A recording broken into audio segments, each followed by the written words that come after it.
주신 사랑은 증량다 못하며 영원히 변치 않는 사랑 성도여 찬양하세. 저희 어머니는 최근까지 옷 만드는 공장을 하셨습니다.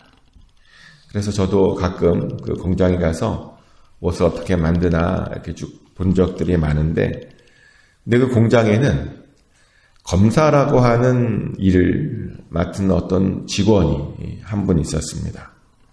검사라고 하니까 왠지 법원에 있는 그 검사를 생각하실 수 있는데, 근데 옷 공장에서의 검사는 법원에 나오는 그런 검사하고 많이 틀립니다.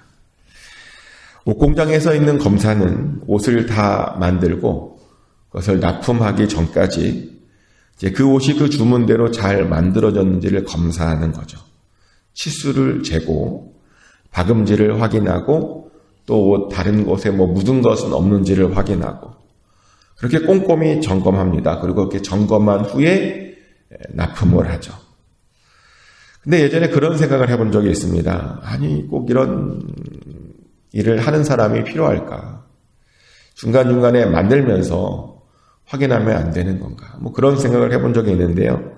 근데 어머니의 말씀으로는 꼭 필요하대요. 왜냐하면 중간에 확인할 수 없답니다. 누군가가 마지막에 확인해 줘야 된다라고 이야기합니다. 근데 오늘 본문을 읽어보면 그게 필요한 것 같아요. 왜냐하면 하나님이 그것을 시켜요. 오늘 우리가 읽었던 39장 그리고 내일 읽게 될 40장은 성막이 어떻게 잘 만들어졌는지를 확인하는 검사입니다. 실제로 출애굽기 39장과 40장을 읽으면 반복해서 나오는 문장이 하나 있는데 어떤 문장이냐면 여호와께서 명령하신 대로라는 문장이 계속해서 반복해서 나오죠.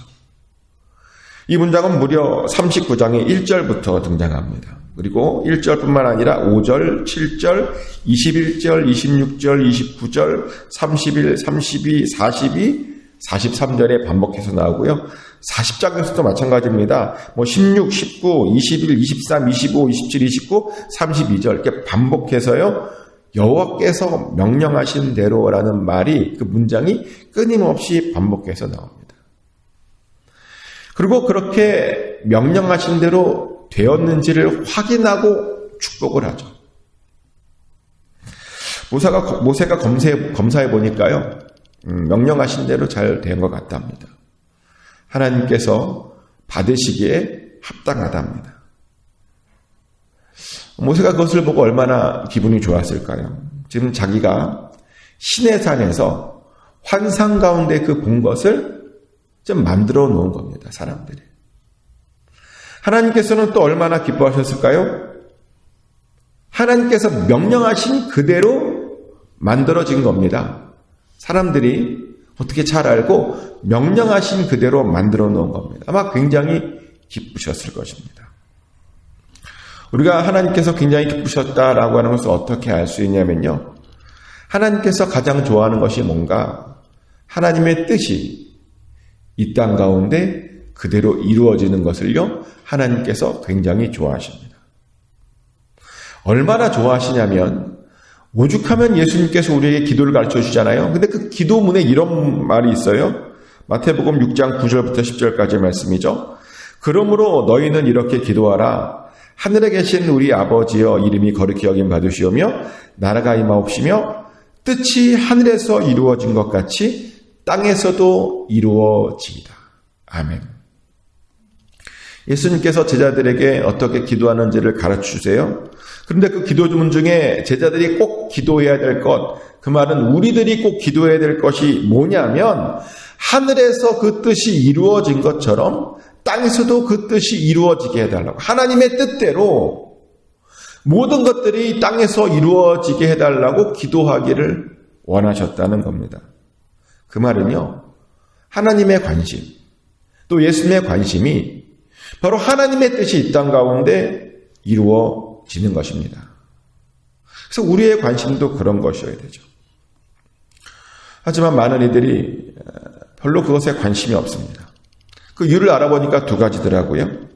첫 번째는 하나님의 뜻이 뭔지 모르겠다라는 핑계를 대고, 또 다른 하나는 하나님의 뜻을 이 땅 가운데 이루는데 의지가 없는, 하고 싶지 않은 그런 분들이 많았습니다. 굉장히 많은 사람들이 하나님의 뜻에 대해 잘 모릅니다. 이렇게 물어보면 하나님의 뜻이 무엇입니까? 라고 물어보면 바로 나와야 되는 거예요. 이거는 우리가 하나님 믿는 사람들이잖아요. 하나님의 뜻이 무엇입니까? 라고 하면 자동적으로 나와야 되는데 몰라요. 한참을 생각합니다. 근데 하나님의 뜻은 이미 성경에서 여러 번 계시게 됐고요. 무려 창세기 1장에서부터 나옵니다. 창세기 1장 26절부터 28절까지 말씀에 나오는 말씀인데요. 이런 말씀이 있습니다. 하나님이 이르시되 우리의 형상을 따라 우리의 모양대로 우리가 사람을 만들고 그들로 바다의 물고기와 하늘의 새와 가축과 온 땅과 땅에 기는 모든 것을 다스리게 하자 하시고, 하나님이 자기 형상 곧 하나님의 형상대로 사람을 창조하시되 남자와 여자를 창조하시고, 하나님이 그들에게 복을 주시며 하나님이 그들에게 이르시되 생육하고 번성하여 땅에 충만하라, 땅을 정복하라, 바다의 물고기와 하늘의 새와 땅에 움직이는 모든 생물을 다스리라 하시니라. 아멘. 하나님께서 사람을 창조하신 뜻이 있죠. 그 뜻은 하나님의 형상을 닮은 어떤 존재가 이 땅 위에 살기를 원하셨습니다. 그래서 우리는요, 하나님의 형상을 받아서 하나님의 형상으로서 이 땅에 살아야 합니다. 이것이 바로 하나님의 첫 번째 뜻입니다. 우리는 하나님의 형상을 따라 살아야 됩니다. 최근에 고고학계에요, 아주 놀라운 발견이 하나 있었는데, 어떤 유적지에서 비문이 하나 발견됐어요. 근데 그 비문에 이 형상이라는 단어가 나왔습니다. 읽어보니까 이런 거예요. 왕이 그 마을에 이 비문을 주는데, 이 비문을 어떻게 생각하냐면 나인 것처럼 생각해달라고. 이 비문이 내가 너희들하고 살 수 없으니까 이 비문을 나인 것처럼 생각해라. 그러면서 그 비문을 하나님의 형상이라고 불렀습니다. 비문이 하나님의 형상인 거예요. 그 말은 뭘 알게 되냐면, 형상이란 그 사람은 아니지만 그 사람처럼 생각하게 하는 그 어떤 것이 바로 형상이라는 겁니다. 그런데 하나님께서 우리 보고요, 하나님의 형상을 닮은 존재예요.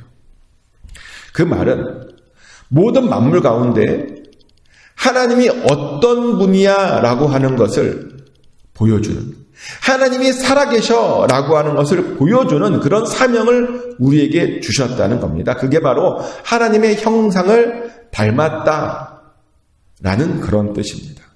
그래서 우리는요, 이 세상에 하나님의 살아계심을 보여줘야 됩니다. 하나님이 어떤 분인지를 우리가 보여줘야 되는 겁니다. 그리고 그러면서 하나님을 대신해서 이 땅을 다스려야 되는 것이죠. 그것이 바로 첫 번째 뜻이었습니다. 또 두 번째 뜻은 생육하고 번성하고 충만해지는 겁니다.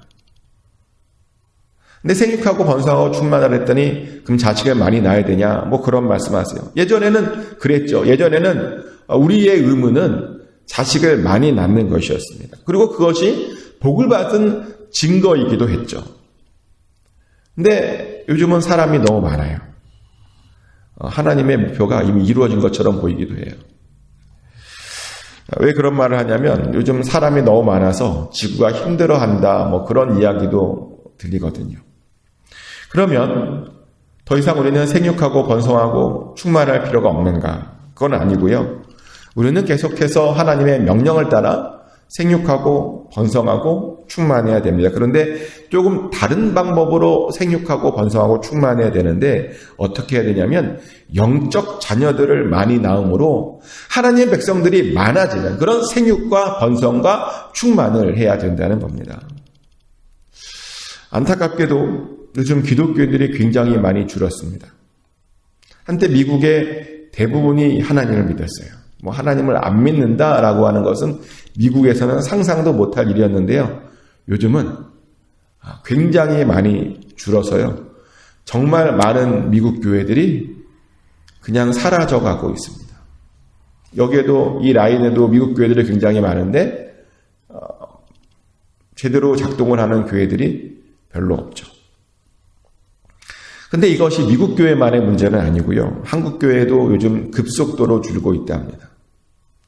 최근에 교단들의 발표들이 이렇게 쭉 나오고 있는데 그 발표들에 보면 불과 몇 년에 비해서 50% 정도가 줄었대요. 상상이 되세요? 50% 정도의 성도가 줄어들었답니다. 젊은 사람들의 복음화 비율은 10% 정도예요. 30대, 20대는 더 작고 30대에서 예수님 믿는 사람들이 10%밖에 안 된대요. 놀라지도 않으시는가 봐요. 요즘은 어마어마한 일이 일어나고 있는데 교회의 아이들이 사라졌고요. 다음 세대 주일학교를 갖고 있는 교회가 1%, 2%. 근데 왜 그런가? 우리가 영적으로 생육하고 번성하고 충만하지 못했기 때문입니다. 하나님의 그 명령을 이루지 못했기 때문입니다. 하나님의 뜻을 따르지 않았기 때문입니다. 근데 이렇게 말하면 어떤 분이 그래요. 아니, 생육하고 번성하고 충만해서 많아져서 뭐 하려고 하냐고. 그런데 하나님께서 이미 그것도 말씀해 주셨죠. 하나님께서 우리가 생육하고 번성하고 충만해서 하길 원하시는 것이 뭐냐? 이 땅을 정복하고 다스리기를 원하셨습니다. 그래서 우리의 최종 목표는 이 땅을 정복하는 겁니다. 그리고 이 땅을 하나님의 방법으로 다스리는 겁니다. 근데 문제는 어느 순간부터 우리 안에 이 정복이라고 하는 단어가 불편해졌어요. 정복하면 왠지 폭력적이고 강압적인 어떤 것이 생각나고요. 왠지 뭔가 전쟁을 해서 이겨야 될 것만 같은, 누군가를 패배시켜야 될 것 같은 그런 두려움 때문에 정복이라는 단어를 싫어합니다. 근데 정복은 그런 것이 아니죠. 하나님의 정복은 뭐 폭력을 써서 하는 것이 아니라 주님의 사랑으로 정복하는 겁니다. 이 세상의 창조주가 누구인지, 창조주가 어떤 분인지를 사랑으로 보여주는 것, 그것이 바로 정복입니다. 우리는 그래야 돼요. 사랑으로 이 세상을 정복하고 주님의 사랑으로 이 세상을 다스려야 됩니다. 그리고 그것이 바로 진정한 하나님의 뜻이죠. 그래서 우리는 바로 이런 하나님의 뜻을 알고 그 뜻이 이 땅 가운데 이루어지기를 위해서 최선을 다해야 됩니다. 하지만 많은 분들이 이제 알겠대요. 하나님의 뜻이 뭔지 알겠는데 근데 별로 동참하고 싶지는 않대요. 하나님의 형상을 가진 존재로 이 땅에 하나님이 누구신지를 보여주는 것 별로 관심이 없습니다. 하나님의 살아계심을 이 땅 가운데 보여주는 것 별로 많은 분들이 관심이 없습니다. 하나님의 자녀로서 생육하고 번성하고 충만하는 것 관심이 없습니다. 또 주님의 사랑으로 이 땅을 정복하고 다스리는 것 관심이 없습니다. 이게 뭐에 관심이 있나 봤더니 뭘 먹을까, 무엇을 마실까, 무엇을 입을까 이것에만 관심이 있어요. 실제로 유튜브에서 제일 잘 나가는 게 뭐예요? 먹는 것, 입는 것, 마시는 것. 이 유튜브가 제일 인기래요. 그런데 성경은 우리에게 이렇게 분명히 경고하고 있죠. 마태복음 6장 25절부터 34절 말씀인데요. 길지만 중요한 말씀이니까 제가 읽어드리겠습니다. 그러므로 내가 너희에게 이르노니 목숨을 위하여 무엇을 먹을까, 무엇을 마실까, 몸을 위하여 무엇을 입을까 염려하지 말라. 목숨이 음식보다 중하지 아니하며 몸이 의복보다 중하지 아니하냐. 공중의 새를 보라. 심지도 않고 거두지도 않고 창고에 모아들이지 아니하되 너희 하늘 아버지께서 기르시나니 너희는 이것들보다 귀하지 아니하냐. 너희 중에 누가 염려함으로 그 키를 한 자라도 더할 수 있겠느냐? 또 너희가 어찌 의복을 위하여 염려하느냐? 들의 백합화가 어떻게 자라는가 생각하여 보라. 수고도 아니하고 깁산도 아니하느니라.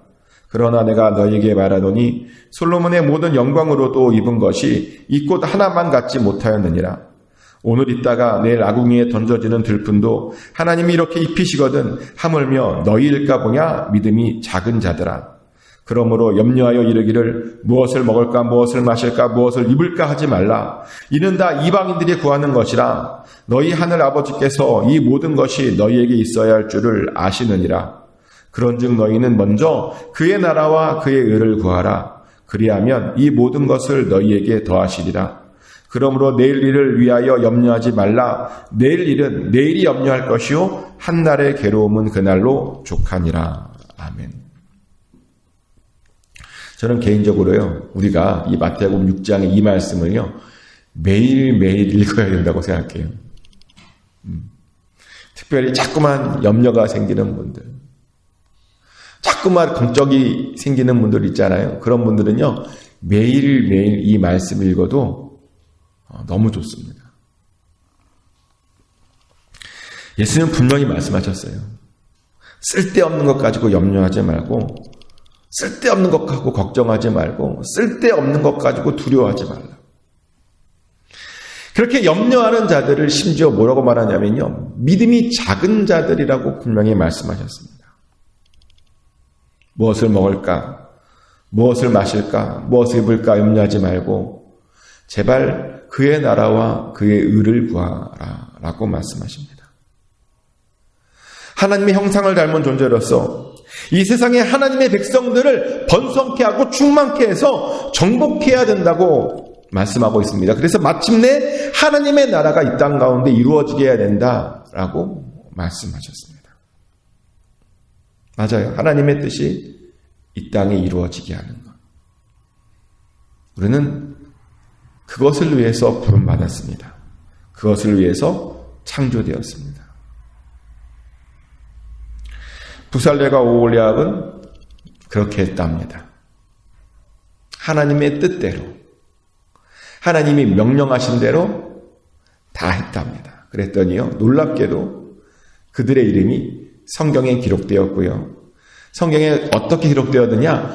하나님의 뜻대로 행한 사람, 하나님의 뜻대로 명령대로 만든 사람이라고 하는 이름이 그들 앞에 붙게 되었습니다. 저는 우리들에게도 그런 이름이 붙어야 된다고 생각합니다. 여러분의 이름 앞에 하나님의 명령대로 산 누구누구라는 그 문장이 하나님의 그 생명책 안에 기록되어져야 된다고 생각합니다. 축복하는 것은 꼭 그렇게 기록되어지시길 축복합니다. 하나님의 명령을 잘 알아서 그 뜻을 이루심으로 꼭 그곳에 여러분의 이름이 그렇게 기록되어지기를 예수 그리스도 이름으로 축복합니다. 하나님 크신